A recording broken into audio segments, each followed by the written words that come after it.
Where do you want me to go? An ex-wife in handcuffs accused of plotting with her estranged husband and a hitman to murder her Microsoft executive ex-husband. I look at the murder of Jared Bridegan and the evidence prosecutors claim against the trio they have charged. Welcome to Crime Fix. I'm Angenette Levy. In 2025, a murder trial will begin in Jacksonville, Florida, that includes allegations of a hired hit, a custody battle, and a bitter divorce. Shanna Gardner and her estranged husband, Mario Fernandez-Saldana, are charged with conspiring to murder Shanna's ex-husband, Jared Bridegan, a Microsoft executive. Prosecutors say the couple conspired to hire 62-year-old Henry Tenon to kill Bridegan. Tenon has already pleaded guilty to his role in the plot, and he will testify against Gardner and Fernandez-Saldana. Tenon was a tenant of Fernandez-Saldana's. Now, there are a lot of moving parts here. So to understand how we got here, let's go back to the very beginning. Shanna Gardner met Jared Bridegan in 2009 while visiting a friend in Florida. The following year, they married. At the time, they were both devout Mormons. But issues started to arise once their twins were born in 2013, and not long after, Gardner filed for divorce, and she asked for full custody of the twin girls. Fast forward a few years, and Jared Bridegan and Shanna Gardner have divorced, and they're both remarried. Gardner to Fernandez-Saldana and Jared to his wife Kirsten. Prosecutors believe several things played into Gardner wanting to murder Jared Bridegan. Their divorce and custody arrangement for the twins was contentious. Bridegan wanted to raise the girls in the Mormon faith, and they believe Shanna Gardner could have full access to a trust fund if Jared Bridegan was dead. Prosecutors say they uncovered years-old text messages in which Gardner said she wished that Bridegan would disappear, and she used code words discussing someone who could do permanent disappearing acts, referring to that person as a magician. On February 16, 2022, Jared Bridegan is murdered in Jacksonville Beach with his 2-year-old daughter strapped in her car seat. A police summary says, Bridegan was driving home on a dark, isolated road named Sanctuary Boulevard with his 2-year-old daughter. He stopped, put on his hazard lights, and stepped out to remove a large tire lying in the roadway. That's when he is shot multiple times. At first, Bridegan's murder looks like it could be random, but there were some things that showed it was anything but, including that tire in the road. Security footage recorded a pickup truck in the area at the time of the murder, which led Jacksonville Beach police to 61-year-old Henry Tenon.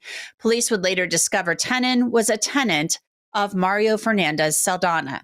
Prosecutors say Fernandez-Saldana was going to pay $150,000 to Tenon to carry out the hit. They've pointed to 3 checks written to Tenon for small amounts. One memo line says, Kickstarter, good luck. Investigators say the checks were written under the guise of funding a pallet business for Tenon. 18 months after the murder, a grand jury indicted both Gardner and Fernandez-Saldana for their role. Police arrested Gardner in Washington State, where she had moved following Jared Bridegan's murder. It's going to be the white vehicle back there.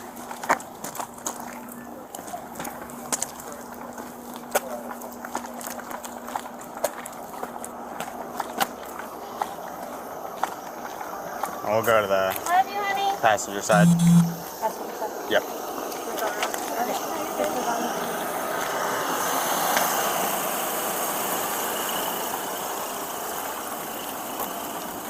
Stop.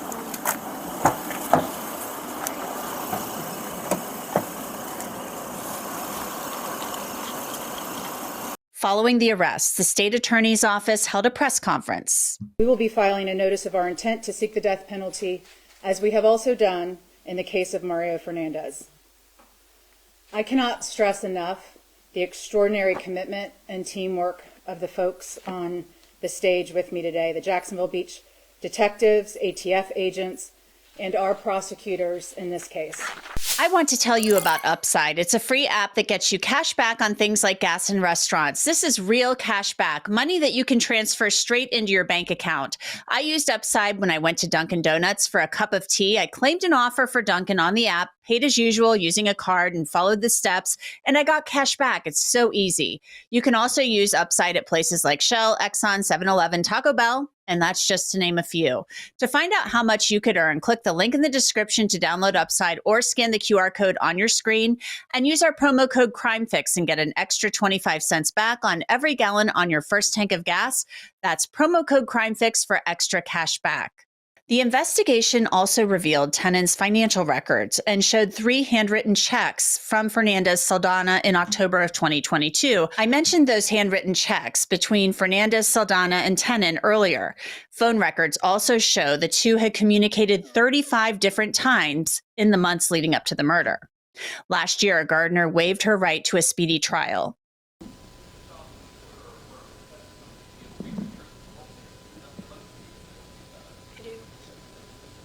I do. All right, thank you. Good morning.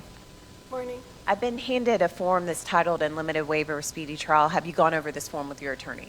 Yes, Your Honor. Okay, and it has your signature on it. Did you sign it indicating that you have, in fact, gone over this with your lawyer? Yes, Your Honor. The form indicates that you've reviewed both the advantages and disadvantages of waiving speedy trial. Is that true? Yes, Your Honor. Okay, and has anyone threatened you or coerced you to get you to waive speedy trial? No, ma'am. Promised you anything? No, ma'am. Okay.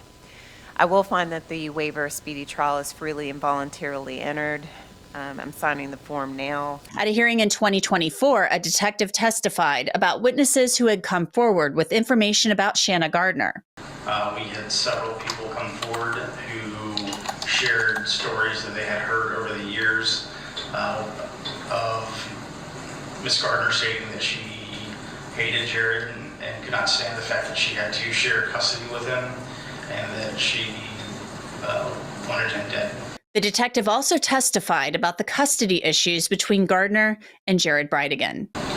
They were divorced in 2015 and pretty much consistently between 2015 up until Jared's death, they were in court at least annually. Pretty much every aspect of the child custody was litigated and fought through mediation. It was to the degree that they no longer had any type of verbal communication about their children. Everything was done either in writing or through an attorney. I want to bring in Rebecca Rosenberg. She is the co-publisher of the St. John Citizen. So Rebecca, tell me, first of all, about the very latest in this case. There was a big decision that came down regarding guardianship of Jared Bridegan's 2 twins. Yeah, so although that doesn't actually deal with the murder case itself, it's pretty significant for the family. So essentially, going back a little ways, when Gardner was arrested for the murder, she signed over some paperwork giving guardianship to her parents. Bridegan contested that. Bridegan's parents contested that. They sued for visitation and then went on to sue for guardianship. And they just settled, I believe it was last week. They settled, it is actually a confidential agreement, but a source told me that they will get some form of visitation in this agreement. It's unclear to me how much, but Bridegan's widow, Kirsten Bridegan, is very upset about the settlement. And why is she upset about that? Tell me. So I think that part of it is that she wasn't in, she posted several messages on Instagram or reels on Instagram discussing it. And essentially the main thing that she wanted was to reunite the twins, which Bridegan shares with the woman who's accused of killing him, right? And then he went on to marry Kirsten, and they have 2 younger children together. Before the murder, Jared and Kirsten had half custody of those twins. The twins were very close to the young children, and she wanted to reunite them. They have been, since the murder, separated. Kirsten Bridegan has said that for Shanna and then later her parents really barred any communication between her and her stepchildren and between the stepchildren and their half siblings. So she really was hoping that this I don't know if you can call it a lawsuit, but this settlement would, I guess, include something that would unite the children more. That's my understanding of it. And it just didn't. And that was her, she was very upset by this. She felt that her husband would have never agreed to it and would have never signed off on something like this. However, it's a little confusing because the agreement's confidential. You've interviewed Kirsten Bridegan. You interviewed her for your publication. So tell me what she had to say to you. I mean, obviously, this crime is so shocking. The fact that Jared Bridegan was murdered driving in his vehicle, he stops to move a tire out of the way, and his young child is in that vehicle with him. Yes, I think I've actually interviewed her a few times. And, I think for her, this is just, you don't ever get over this. And I think she knew right away, she suspected right away that Shanna was behind this. And Really? She put all her energy into just getting justice for her husband. I think also, Shanna's charged with child endangerment because Bexley was in the car. And that's a pretty horrific thing. She was there. She witnessed it. I believe she said bang, bang when it happened. She was stuck alone in the car for more than 2 minutes before a Good Samaritan came and took her out. So I think if it weren't for her perseverance, I'm not sure they would have ever been arrested. She just has fought and kept this in the spotlight because it is so important to her that she gets justice for her husband's murder. That's very interesting. This case, I mean, it's a very shocking crime. And, Jacksonville, Florida, it's just not something I think of, that general area, something so violent. And he's a executive at Microsoft. I mean, it almost sounds like something out of like a horrific Dateline episode or like a movie plot or something like that. What has the community's kind of reaction been to this? Well, I do think it's very unusual here. This occurred in a very upscale area of Northeast Florida. Like you said, this is a educated executive working for Microsoft, and he and his wife were also, well, she still is, but he was devout members of the Mormon Church. So that also was another layer of it. But there had been a very venomous custody battle ever since Shanna and Jared got divorced. So that had continued up until the murder, and really the docket on that dispute only ended with the murder. That was like the final entry. So there was a lot of acrimony here, and again, she insists she's innocent. She has pleaded not guilty, and is mounting a very robust defense. And she really is. And she's hired Jose Baez to be her lawyer, famed criminal defense attorney, most well known, I think, for getting Casey Anthony an acquittal. I mean, he got her off on that charge, accused of murdering her young daughter, Kaylee, many, many years ago. So he's very flamboyant and he's very persuasive with the jury. Yes, that is definitely the case that shot him to fame. And he's had a lot of high profile cases since then, in addition to this one. So yeah, I think that he is a showman in the courtroom. That is his skill. And he has a whole team. It's not like he's in there, he has a team of people right now. It's very much the discovery phase. And I don't think he's actually been at an appearance for a while. But yeah, it's an interesting choice. They had a really well-respected local criminal defense attorney who was really kind of considered the best. And they hired Jose Baez to replace him. I can't remember how long ago, but yeah. And it's also interesting because she comes from a very wealthy family. The Gardners, Shelley and Sterling Gardner, and they have a multi-million-dollar papercraft company based in Utah, and they have footed the bill Jose Baez isn't cheap. So she has the top defense money can buy, courtesy of her parents.